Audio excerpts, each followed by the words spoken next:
So you're getting frustrated because you're stuck. You're stuck at doing only 8 pull-ups or so many muscle-ups or benching or lifting so much weight. And you're like, I just can't seem to get one more rep or a little more weight or whatever to make forward progress. What can you do? Well, I have an unusual strategy that works particularly well, but it's a little counterintuitive.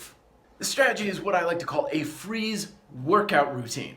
And the strategy is pretty simple. Basically, instead of trying to add reps or add weight or whatever to increase the numbers in your logbook, you're purposely going to take a look at what you've got, let's say 3 sets of 10 pull-ups, and you say, I do 3 sets of 10 pull-ups for the next several workouts and not a single rep more. Now, you don't add weight, you don't add reps, you don't add anything.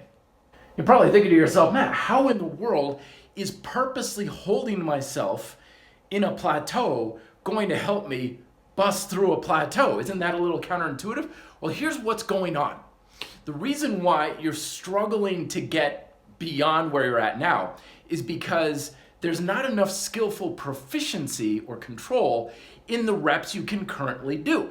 So if you're doing 10 pull-ups and that's your absolute max, the reason why you can't get an 11th pull-up is because those 10 pull-ups aren't good enough yet. They're eroding over time. The first one looks pretty good, second one is pretty well as well. By 5, your range of motion is decreasing, you're starting to kick with your legs, your breathing's getting tight. I call it technical erosion. It's when the technical proficiency of your exercise downgrades over time. So the reason why you're stopping at 10 is because you've eroded your technique and your ability to the point where one more rep is no longer possible.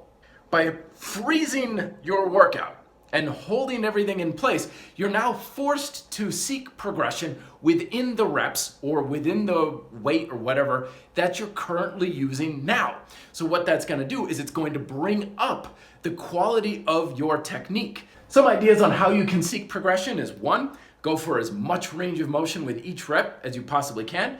2, putting a pause at the top and bottom of each repetition rather than bouncing or getting out of each position as quickly as possible.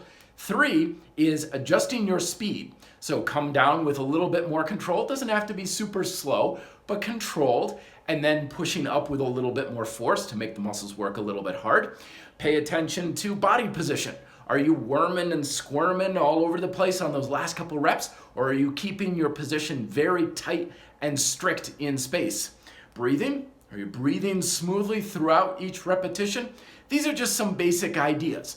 But by being aware of these sorts of things and the way they erode over your repetitions, that's going to tell you what you need to do to work on in order to progress. So if you're full range of motion on your push-ups, but the last couple, you're not quite getting all the way down to the floor, then that's what you want to work on. Get down all the way to the floor, and even if you're not adding reps or weight or any of the other quantifiable numbers, you're still going to be becoming more proficient and stronger with your workout.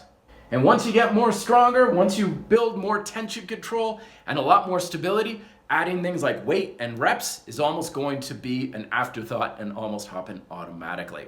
So there are my thoughts. Let me know yours down below. Be fit, live free.